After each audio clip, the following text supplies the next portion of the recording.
favorite topic we can't stop talking about is men and women and what's going on in society.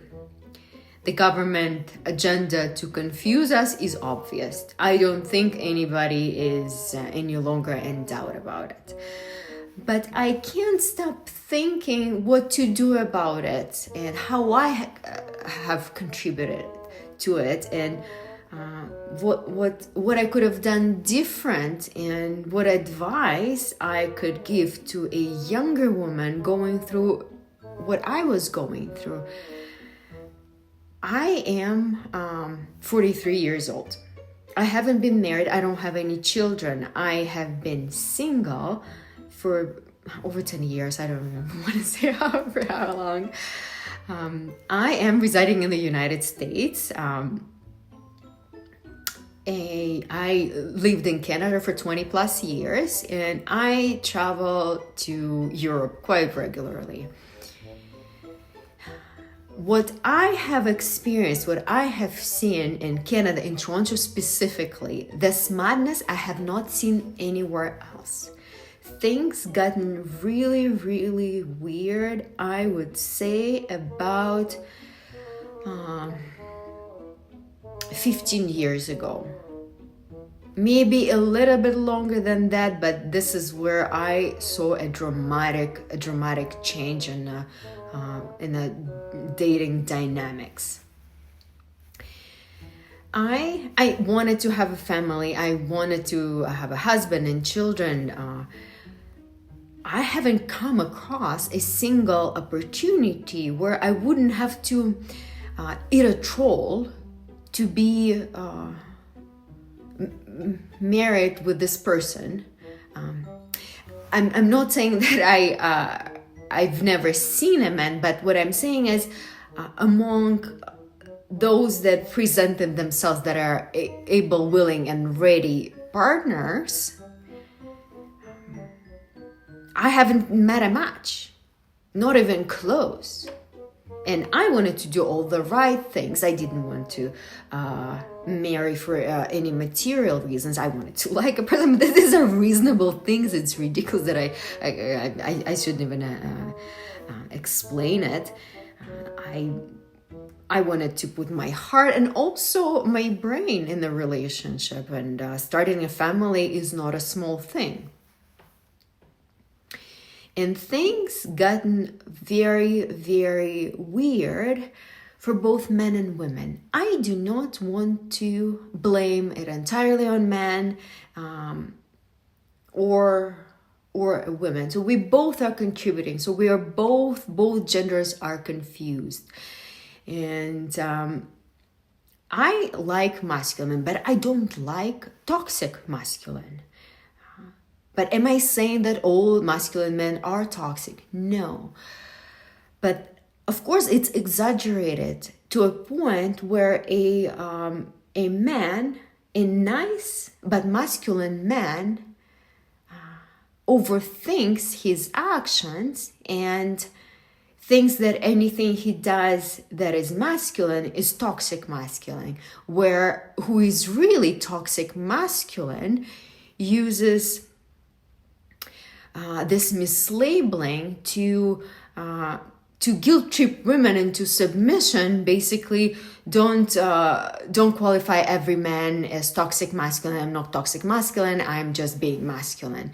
So everybody's confused. The toxic people taking advantage of everything they can take advantage, but genuinely good men who are masculine are becoming less masculine, because they would be the ones who say you're a man who is empathetic, but at the same time he's comfortable taking a masculine role in the relationship. Where what I have experienced, for example, with a toxic person, with an aggressive man, I don't like it. I've experienced it. I can't date a man like that, and of course, I cannot come close to the marriage with the person. And a nice man, and unless he I like a nice person. That's no question about it. But if this nice person is not taking the masculine role, then who is taking it? When I've been on my own for a while, and I take it where necessary. But do I want to be in a relationship with a man where I still have to take a masculine role? Absolutely not. And it makes me, and it's not out of a principle. It just feels weird. Like I don't like it. So what I'm saying is, in this many years, I have not come across to a balanced relationship. I haven't met a balanced match who I could have a relationship with. And what comes to children, yes, I wanted to have children, and it did cross my mind to have a child on my own, but I didn't also think it was a right thing for me to do. I didn't have support from my family. They took advantage of me, where it put me in a significant disadvantage materially, where I had trouble providing myself a good chunk of time, and how could I bring a child into this world where not only he wouldn't have extended family on my side, also without a father. This is ridiculous. Like, you have to be really set well financially to bring a child into the world when situation is like this. And in the United States, things are a little bit better, but also confusing, because people now overthink. Instead of acting maybe more natural, is that I do see it in a society, but what I see that makes a huge difference compared to what's going on in Toronto. In the United States, people ask me out in casual settings pretty much all the time. People talk to me, do not even have to ask me out, but at least opening a dialogue and obviously leading to an opportunity to ask me out. In Canada, I found that in Toronto, men approach you to harass, and everybody else on the dating website. And I do not like dating website. I understand it creates an opportunity, but I think it creates so many opportunity for abuse, taking advantage, that I do not like it. I tried a couple dating websites throughout the years. I did not like it. When I visited Europe, what I notice is everything is a lot more simple. People don't seem to overthink this dynamic, at least from my experience where I went during the same years, is, for example, opening the door and small gestures. In Canada, I found everything was very overthought. And especially recently, in the recent years, sometimes men not only wouldn't open the door for you, they would specifically show it that they are not going to do it, and they're going to be the first one through the door.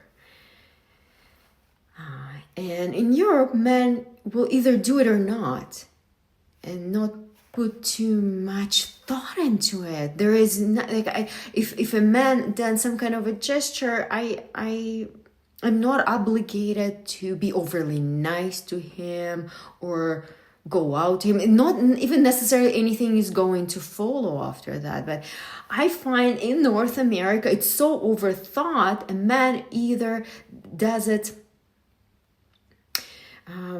either now afraid of doing anything like that, because everything can be a nice man is now can be afraid because he thinks it will be misinterpreted as some kind of a harassment, or a man really is using it to harass you, or some aggressive behavior a woman wants to demonstrate he's not gonna do anything for you because you're now equal to man. And things like that are so weird. You don't know what to do. I mean, I don't mind when men do small gestures for me. I only don't like it if something aggressive comes out of it. If I'm obligated to act a certain way in return, then no, I don't want it. Then don't open the door for me. But if you are to do it, and I'm glad to say thank you or smile or not. But most of the time I do. But I'm sure it happened where I didn't. But I don't think I should have to, because men shouldn't be doing it to get something in return. If he gets something in return, nice. We had nice moment. And if he done it because he likes to be a gentleman, then that's it. That moment was a fulfillment for him. But for younger women, I think I am of the age where I've got some of this confusion, but not all. Women that are younger than me, I think even 5 years and 10 years younger, it's even worse for them. What can a woman do as an individual? What can I do as an individual so I'm not contributing to this morality? And what I find is all I can do is to maintain my standards high, and maintaining healthy boundaries, and being more true to who I am, and be confident in it. Not falling into propaganda on either side, not falling to a toxic feminist agenda, which I'm not even able to fall into, or patriarchy. I don't like either or. I like the golden mean. I like balanced relationships. I actually, frankly, I never even had a problem like within a dynamic where a man would want to take a lead. I only have an issue with that when I don't like a guy, I don't want to date him, and he wants to take a lead, and he irritates me, and I don't like anything he does. So only there is an issue. Most issues I had within a dynamic is where a man would not be masculine enough for me, where my personality, I've gone through a lot of things in my life. Everybody did, but I met a man who were emotionally, who I felt I was stronger than them, but then the dynamic felt odd. But then again, we will never get to the bottom of it. It's just not arguing the other party. It's just staying true to the healthy dynamic. And I, of course, don't like when a masculine man takes advantage of me letting him lead, and instead of leading me, he's misleading me. Of course, that I don't like. But unfortunately, that was my experience. It was either a man not able to lead me or willing to mislead me. So that is unhealthy. Either or is unhealthy. But then,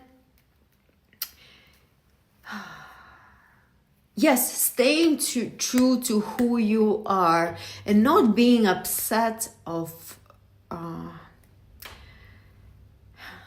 being single. I recently, in the morning especially, and sometimes in the evening too, in the moments when I feel like, oh, I wish I met somebody wonderful, like a good man, good match for myself. And in the moment that I'm almost starting to feel bad about myself, I don't even understand what what I'm talking about. It could have been so much worse. I mean, look at this most recent case of Lynette Hooker, who disappeared in the Bahamas. I mean, and everyone understands, but we don't know, but we understand that most likely her husband had something to do with it. I mean, there's so many stories like this. So not feeling sorry for yourself, but also not falling too far into this. I'm gonna reject now all men, and all men are abusers. Just quietly but firmly staying true to who we are. That's the only thing I can do. I don't know what else I can